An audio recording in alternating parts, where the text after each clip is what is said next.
അഹമ്മദാബാദിൽ വിമാനം തകർന്നു. വിമാനത്തിലുണ്ടായിരുന്ന 242 പേരും മരിച്ചവരിൽ ഗുജറാത്ത് മുൻ മുഖ്യമന്ത്രിയും. ഗുജറാത്ത് അഹമ്മദാബാദിൽ എയർ ഇന്ത്യയുടെ വിമാനം തകർന്നു. വീണുണ്ടായ അപകടത്തിൽ 242 പേരും മരിച്ചു.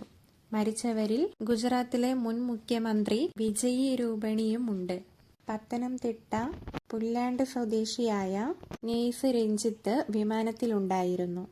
സർദാർ വല്ലഭായ് പട്ടേൽ രാജ്യാന്തര വിമാനത്താവളത്തിൽ നിന്നും 242 പേരുമായി ലണ്ടനിലേക്ക് പോകുകയായിരുന്ന AI-171 ബോയിംഗ് 787-8 ഡ്രീം ലൈനർ വിമാനമാണ് ടേക്ക് ഓഫിന് തൊട്ടു പിന്നാലെ വിമാനത്താവളത്തിന് സമീപത്തെ ജനവാസ മേഖലയിൽ തകർന്നു വീണത്.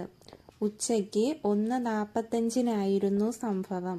വിമാനത്തിൽ 230 യാത്രക്കാരും 12 ക്രൂ അംഗങ്ങളുമാണ് ഉണ്ടായിരുന്നത്. യാത്രക്കാരിൽ ആകെ 61 വിദേശ പൗരന്മാരുണ്ടായിരുന്നു എന്നാണ് വിവരം.